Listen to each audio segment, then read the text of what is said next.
السلام عليكم ورحمة الله وبركاته. ازيكم عاملين ايه؟ يا رب دايما بنعمة وصحة وستر. كل البنات اللي سألتني على زيت الخروع وبيكربونات الصوديوم وازاي اعمل الترند بتاع زيت الخروع وبيكربونات الصوديوم وورق الفويل، على فكرة التجربة دي حلوة جدا جدا جدا جدا. وكمان المعلقة المتلجة اللي هي بتتحط في الفريزر حلوة جدا جدا وبديل الجواشة، والمشط كمان حلو جدا جدا وبديل الدرمابين والدرمارول.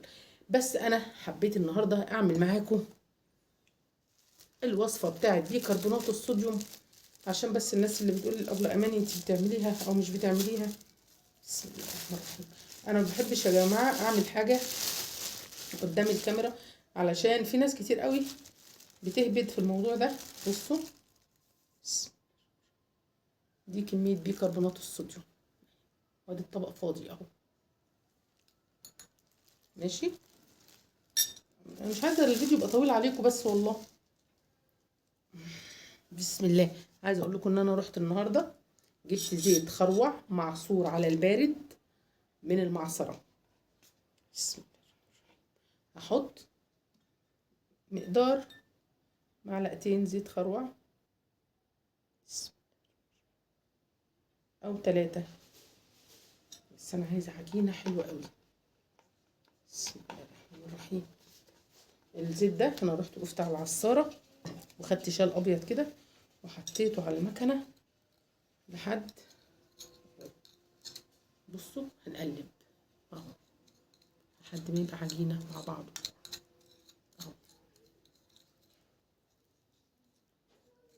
حلو قوي على فكره، انا من عشاق بيكربونات الصوديوم. يعني انا اللي يقول لي بيكربونات الصوديوم بتضر اقول له لا لا لا لا لا لا لا. بصراحه تحفه، تستخدم في كريمات كتير جدا جدا وبياض من اول استخدام. بس انت لو بشرتك جافه يا قلبي تبقي محتاجه ترطيب كتير كتير كتير كتير، وبدل ما احنا بنستخدمها للبشره الدهنيه مرتين ثلاثه في الاسبوع انت بتستخدميها مره واحده. بصوا يا جماعه بقى كده تمام. انا عايزه اخد بقى بالمعلقه او بايدي. بصوا يا جماعه اهو. بسم الله. حلو قوي على فكره. امم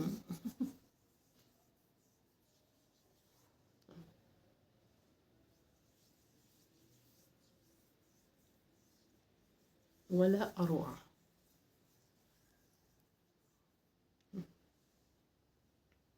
عايزه بس عشان الحجاب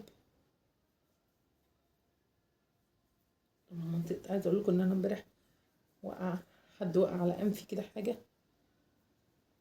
بصي يا ست البنات، ادي الكميه اديكي شفتيها. طبعا هتمديها على رقبتك وعلى ايديكي تمام كده، تمام كده. ادي ورق الفويل.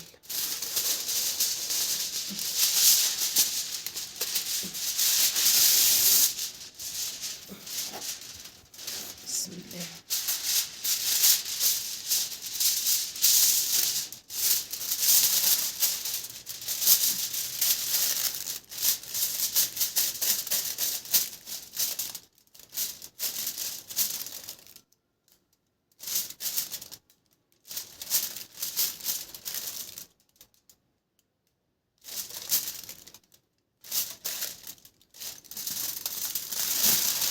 الفكره ان الزيت المتبقي من على وشك بيطلع في الفويل، وان كمان الفويل بيسخن الوش فبيخليه يمتص الزيت ويتفاعل مع بيكربونات الصوديوم. الوصفة من أروع الوصفات لشد البشرة ولنضارة البشرة والبياض غير مسبوق بصراحة. حلوة حلوة، انت هتحسيها، هتقومي بقى وانت بتشطفي وشك هتحسي ببشرتك ناعمة جدا جدا جدا، ومع المواظبة عليها هتحسي ان بشرتك ولا أروع. مش محتاجة حاجة يا جماعة. أنا من أنصار الحاجات الطبيعية. يعني أنا دلوقتي شايفة كل الدكاترة بيقولوا وصفات طبيعية، وكل الناس اللي زينا كده بيقولوا لك استخدمي كريم كذا. فاحنا لازم يعني معلش تواكبي العصر.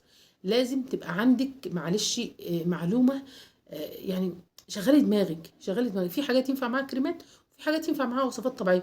وانا بالنسبه لي الطبيعي بيكسب في كل الحالات، بس في بنات بتبقى مستعجله عايزه نتيجه فوريه. ولا لو ما كانش بشرتي غير بشرتك غير بشره صاحبتي غير صاحبتك، ما كانش كل يوم يبقى في اختراع جديد وفي كل يوم تقنيات حديثه. بس بتلفي تلفي ومرجوعك يرجع تاني للطبيعي والاورجانيك. وجربي اعملي سبسكرايب للقناه عشان الفيديوهات اللي جايه ولا اروع، وجربي. يلا بينا.